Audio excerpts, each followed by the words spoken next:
Hello बच्चों, आज हम लोग एडमिशन ऑफ अ पार्टनर के न्यूमेरिकल शुरू करेंगे जो आपके 6 और 8 मार्क्स क्वेश्चंस होते हैं। तो आज हम लोग एक कॉम्प्रिहेंसिव केस करेंगे जिसमें revaluation account, partners capital account and balance sheet बनाना देखेंगे।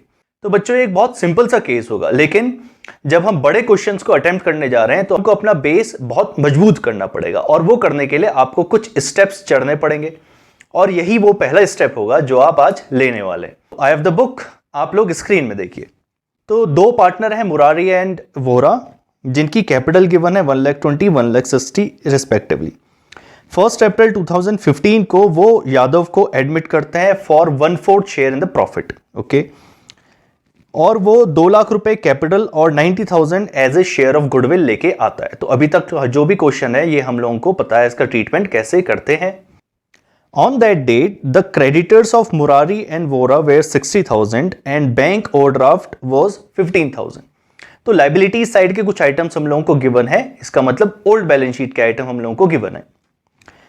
Their assets apart from cash, अच्छा एसेट साइड गिवन है लेकिन कैश को एक्सक्लूड करने के बाद स्टॉक की वैल्यू गिवन है 10,000, डेटर्स 40 है, प्लांट एंड मशीनरी 80 है, लैंड एंड बिल्डिंग 2 लाख है। It was agreed that stock should be depreciated by 2,000, ठीक है, इसका केस हम लोगों को आता है। प्लांट एंड मशीनरी को भी डेप्रिशिएट करना है by 20%। 5,000 should be written off as bad debts, land and building should be appreciated by 25%। तो रीवैल्यूएशन ऑफ असेट्स हो रहा है, रीअसेसमेंट ऑफ लाइबिलिटी के बारे में कुछ भी गिवन नहीं है, तो हम लोग उसको वैसे ही छोड़ देंगे। क्वेश्चन हम लोगों से बोल रहा है कि प्रिपेयर करो revaluation account, capital account of Murari, Vora and Yadav, इसका मतलब partners capital account and balance sheet of the new firm.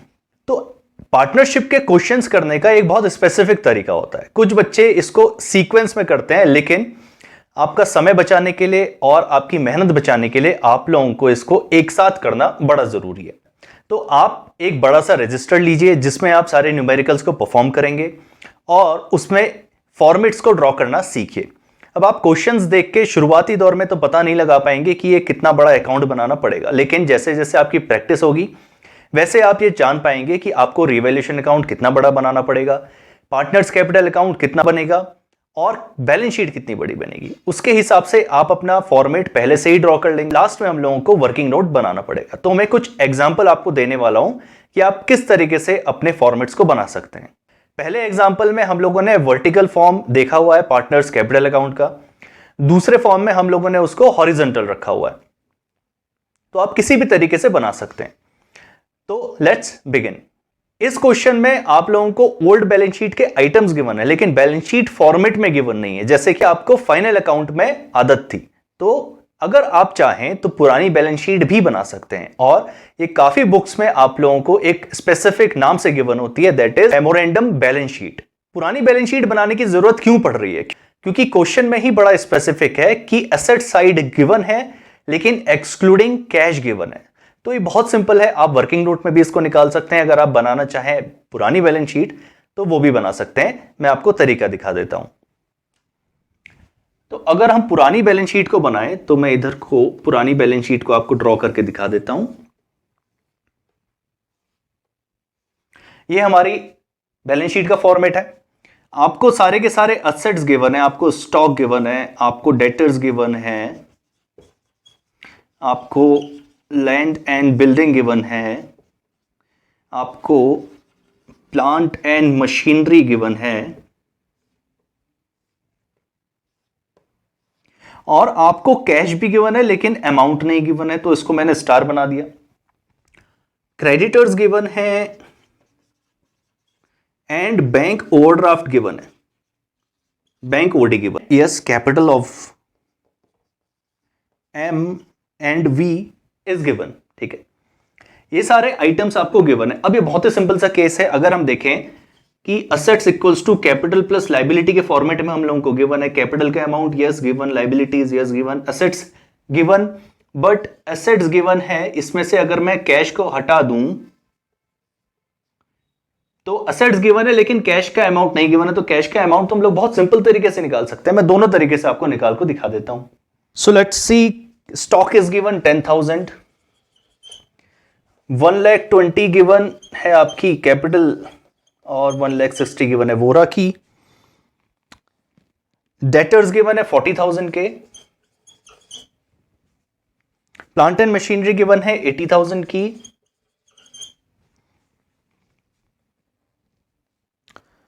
Land and building given है 2 लाख रुपीस की, ओके। क्रेडिटर्स गिवन है 60,000 के एंड बैंक ओवरड्राफ्ट गिवन है 15,000 का। तो अगर मैं इन दोनों को जोड़ दूं तो ये आ जाता है बच्चों 2,80,000। अब देखते हैं कि हमारा बैलेंस शीट का टोटल कितना आएगा। तो बच्चों इस तरफ का अगर हम देखें 2,80,000 प्लस 240 तो 3,55,000। सिंस मैं इसको यहीं पर को डायरेक्ट लिख दे रहा हूं 3,55,000 क्योंकि पुरानी बैलेंस शीट है, कुछ दिमाग नहीं लगाना। अब अगर मैं इस आइटम को जोड़ूं तो 2 lakh plus 80, 2,80,000 plus 320 and 330, okay. तो 330 में से इसमें से माइनस करूंगा तो एक अमाउंट निकल के आएगा, दैट इज 25,000।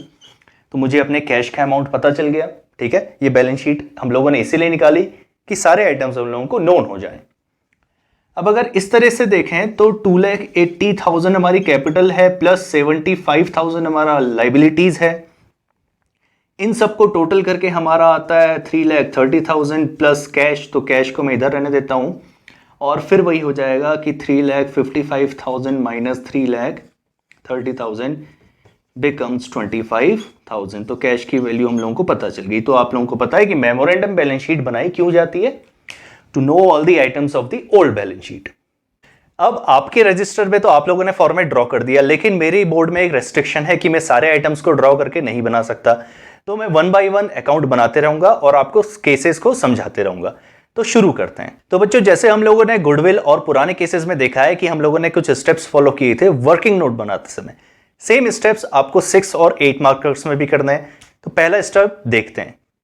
सबसे पहले हम लोगों ने देखा था वर्किंग नोट नंबर 1 में फाइंडिंग द सैक्रिफाइसिंग रेशियो, जब हम पार्टनर्स के एडमिशन की बात करते हैं और रिटायरमेंट में गेनिंग रेशियो फाइंड आउट करेंगे। तो हम लोगों ने देखा था कि when nothing specific is given about sacrifice terms and condition, तो old ratio becomes sacrifice ratio। since old ratio भी given नहीं है तो हम लोग 1:1 को sacrificing मान लेते हैं। तो पहली चीज तो हम लोगों को पता चल गई। और सेकंड चीज हम लोगों को फाइंड आउट करनी होती है PFG amount. It is already given, that is 90,000। नहीं होगा तो हम लोगों को निकालना पड़ेगा। और बच्चों थर्ड वर्किंग नोट हमने देखा था कि जनरलाइज करना है, जितने भी ट्रांजेक्शन हैं उन लोगों को हम लोग जनरलाइज करेंगे।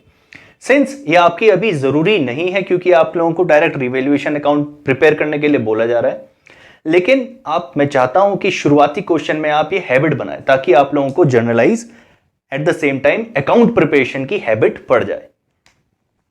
तो यहां पर को जनरलाइज करेंगे तो सबसे पहले जनरलाइज की एंट्री आएगी कैश अकाउंट डेबिट। मैं यहां पर को शॉर्ट फॉर्म में लिख देता हूं 2Y capital 2PFG। Capital bought by Y is lakh and the PFG amount is 90,000। So cash हमारे पास कितना आ गया 2,90,000 का। ये पहली एंट्री हो गई।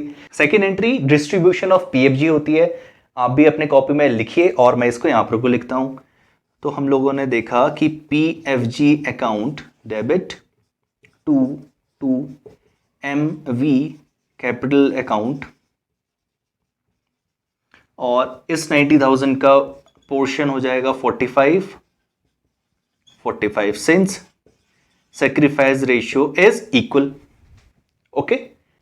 तो ये काम आपको हर क्वेश्चन में करना है अंटिल आप इसमें परफेक्ट ना हो। पहले आप वर्किंग नोट की सारी आइटम्स को फाइंड आउट कर लीजिए और फिर क्वेश्चन को परफॉर्म करना शुरू करिए, जिससे कि आपको हैबिट बनी रहेगी जनरलाइज करने की भी और अकाउंट प्रिपरेशन की भी। अब क्वेश्चन में देखते हैं कि रिवैल्यूएशन के बारे में क्या गिवन है। सो क्रेडिटर्स, इसका मतलब रीअसेसमेंट ऑफ लायबिलिटीज हमारी कुछ भी नहीं हुई है तो उसको हम लोग नहीं करेंगे। और एसेट्स की रिवैल्यूएशन हुई है वो देखते हैं क्या है। It was agreed that the stock should be depreciated by, और मैंने आपको बताया था कि बाय अमाउंट डिफरेंस अमाउंट होता है और रिवैल्यूएशन में डिफरेंस अमाउंट ही आएगा। सिंस हमारी एसेट की वैल्यू डिक्रीज हो रही है तो वो इस तरफ आएगा, तो मैंने लिखा टू स्टॉक अकाउंट और ये डेबिट तरफ रिकॉर्ड होगा। और बाई अमाउंट गिवन है तो मैं डायरेक्ट 2000 इसमें लिख देता हूं। अक्सर बच्चे ये गलती करते हैं कि रिवैल्यूएशन अकाउंट को बनाते बनाते वो पूरा रिवैल्यूएशन अकाउंट बना देते हैं, फिर पार्टनर्स कैपिटल अकाउंट बनाते हैं और लास्ट में बैलेंस शीट बनाते हैं। मैं इसमें कोई भी गलती निकालने की कोशिश नहीं कर रहा हूं, मैं बस ये बताना चाह रहा हूं कि कभी कभी समटाइम्स हम लोग बैलेंस शीट के अंदर कुछ अमाउंट्स को लिखना भूल जाते हैं। तो अच्छा तरीका ये होगा कि आप साइमल्टेनियसली सारे अकाउंट्स को बनाते हुए चलें। इसीलिए मैंने आपको बोला कि आप सारे फॉर्मेट्स को पहले से बना के रखें एंड सब्सिक्वेंटली वो आइटम को उसी अकाउंट में डायरेक्टली जाके लिख दीजिए।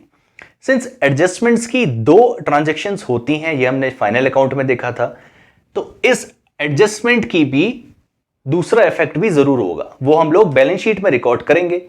तो मैं चाहता हूं कि आप जैसे ही यहां पर कोई स्टॉक के बारे में लिखें और स्टॉक की आप एट वैल्यू बैलेंस शीट में जाके डायरेक्टली लिख दीजिए। तो मैं यहां पर को बैलेंस शीट का फॉर्मेट बना रहा हूं, आपके पास अच्छी तरह से बना होगा। मैं सिर्फ यहां पर को आइटम लिख दे रहा हूं और यहां पर को स्टॉक की वैल्यू कौन सी आएगी वो मैं आपको बताना चाह रहा हूं। जब हम न्यू बैलेंस शीट की बात करते हैं तो वो हमेशा एट वैल्यू होती है, याद रखना एट वैल्यू। एट वैल्यू का मतलब होता है कि ओल्ड माइनस डिफरेंस वैल्यू, ठीक है, ओल्ड माइनस डिफरेंस वैल्यू। तो हम लोग उसकी एट वैल्यू रिकॉर्ड करेंगे। तो 10,000 में से 2,000 चला गया तो बचा 8,000। तो आप अपनी नई बैलेंस शीट में स्टॉक के सामने 8,000 लिख दीजिए। इसमें आपको कुछ भी स्पेसिफिक लिखने की जरूरत नहीं है। अगर आप चाहते हैं लिखना तो आप लिख सकते हैं कि आप किस अमाउंट से किस अमाउंट को रिड्यूस कर रहे हैं, अदरवाइज कोई भी जरूरी नहीं है।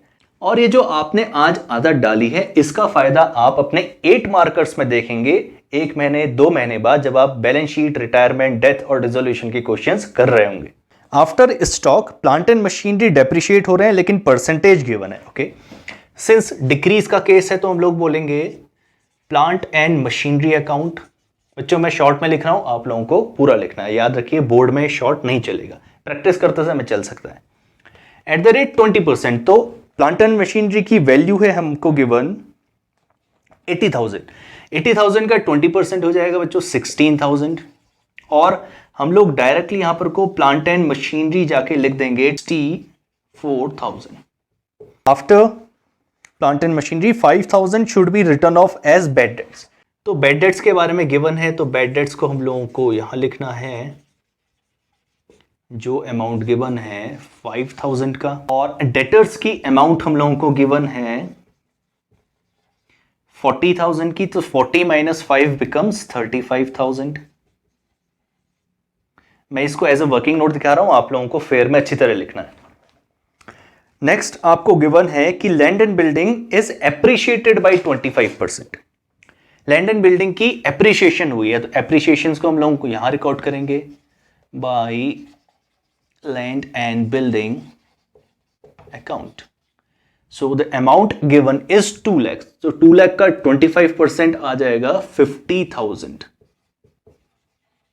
और land and building balance sheet में एट अमाउंट चले जाएगा 2 लाख प्लस 50 बिकम्स 2,50,000। और कोई भी हम लोगों को चीजें नहीं गिवन है रीअसेसमेंट और रिवैल्यूएशन के बारे में, तो हम लोग इसको यहीं पर को सम अप कर देंगे। तो बच्चों और कोई इंफॉर्मेशन गिवन नहीं थी, हम लोगों ने इसको सम अप कर दिया। 50,000 है, नाउ 50,000 में से इस अमाउंट को माइनस करेंगे तो 16, 18, 18 और 23 50 हो गया, तो आंसर आ गया 27। बैलेंसिंग फिगर आ गई। सिंस क्रेडिट साइड ज्यादा है तो हम लोगों को प्रॉफिट हो रहा है, तो हम लोग बोलेंगे टू प्रॉफिट, या फिर आप लिख सकते हैं to revaluation profit.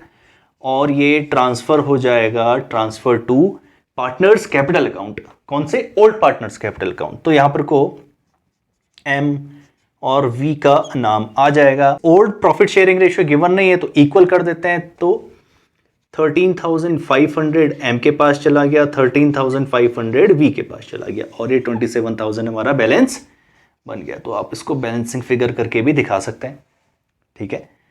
Revaluation account हम लोगों ने प्रिपेयर कर लिया। Now will prepare partners capital account. Partners capital account में देखते हैं कैसे हमारी शुरुआत होगी। सबसे पहले हम लोगों को अपना बैलेंस फिगर लिखना है from the old balance sheet. तो हम लोग लिखेंगे बाय बैलेंस ब्रॉट डाउन, और बैलेंस ब्रॉट डाउन केवल ओल्ड पार्टनर का होगा, तो इसमें डैश कर देते हैं। और एम की कैपिटल है 1,20,000, 1,60,000 है वी की कैपिटल, ठीक है।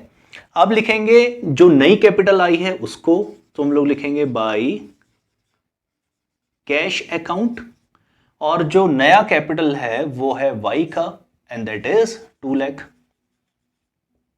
ओके, अब हम लोगों ने देखा था कि पार्टनर्स की कैपिटल इंक्रीज हुई थी, वो कैसे हुई थी?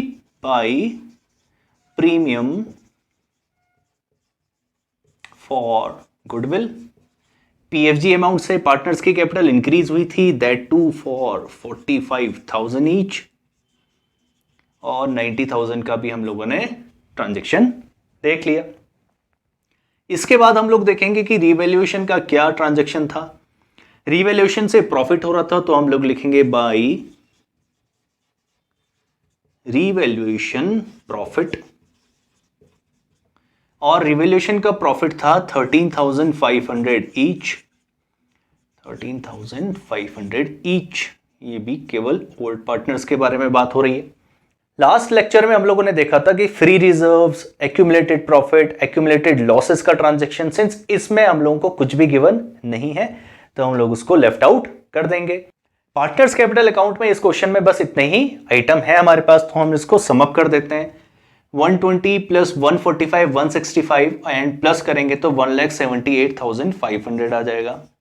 160 45 प्लस 13 करेंगे तो ये आ गया हमारा 2,18,500, और इस अमाउंट में तो कुछ एडअप करने की जरूरत ही नहीं है, सेम 2 लाख हमारा आ गया। सेम अमाउंट को हम लोग इस तरफ भी लिख लेते हैं, 2,18,500 एंड 2 लाख। तो इसी अमाउंट को हम लोग अपना बैलेंस से फिगर मान लेते हैं, तो मैंने लिखा 2 बैलेंस कैरिड डाउन, और यही हमारा कैपिटल अकाउंट बन जाएगा 218,500 एंड 200,000। ये अमाउंट हम लोगों ने देख लिया। Now we will prepare balance sheet. तो बच्चों बैलेंस शीट की शुरुआत आप किसी से भी कर सकते हैं। सिंस आप लोगों ने एसेट साइड के तो सारे ही ट्रांजैक्शंस लिख लिए होंगे और यही आपको अब फायदा देखने को मिल रहा होगा, तो मैं जल्दी से उनको रिकॉर्ड कर लेता हूं। Stock, debtors, plant and machinery,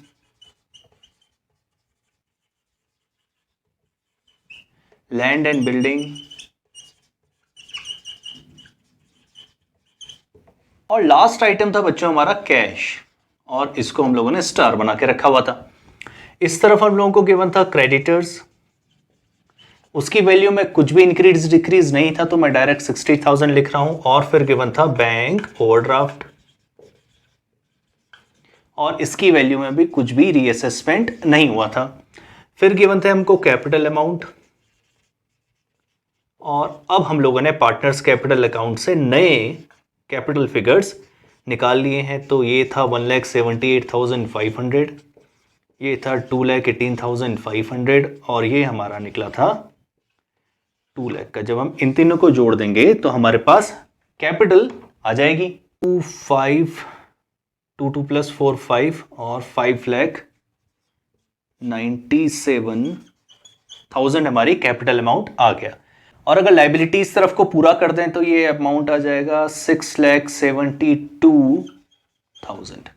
okay, now assets तरफ देखते हैं। स्टॉक की वैल्यू हमारे पास आ गई थी 8,000 की, डेटर्स की वैल्यू थी बच्चों 35,000 की, प्लांट एंड मशीनरी की वैल्यू थी 64,000 की, लैंड एंड बिल्डिंग एप्रिशिएट होके बन गई थी 2,50,000 की,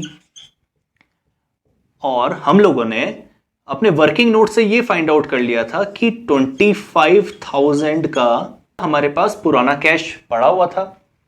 इसमें हम लोग अगर नया कैश जोड़ना शुरू कर दें तो हम लोगों को अपना न्यू कैश अमाउंट पता चल जाएगा 90,000 का। ये वाई की कैपिटल और ये पीएफजी बॉटन बाई वाई, तो इन तीनों को अगर हम जोड़ दें तो हमारा कैश अमाउंट आ गया 3,15,000। अब अगर आप सारे आइटम्स को टोटल करेंगे तो उसका अमाउंट भी 6,72,000 आपके सामने आ जाएगा। असेट्स तरफ का टोटल भी 6,72,000 आ रहा है, लायबिलिटीज का भी 6,72,000 आ रहा है, हेंस बैलेंस शीट टैली हो गई है और आपका क्वेश्चन डन हो चुका है। तो बच्चों आज हम लोगों ने देखा कि बड़े क्वेश्चन को कैसे देखा जाता है, उसकी वर्किंग कैसे करी जाती है, उसका फॉर्मेट से बनाने से लेके उसको अटेम्प्ट कैसे किया जाता है। अब मैं आपको एक होमवर्क क्वेश्चन देने वाला हूं जिसमें आप लोगों को सारी चीज खुद से निकालनी पड़ेगी। मेमोरेंडम बैलेंस शीट बनानी कोई कंपलसरी नहीं है, लेकिन जिन बच्चों को समझ में नहीं आया वो मेमोरेंडम बैलेंस शीट भी बना के कर सकते हैं। Until then study.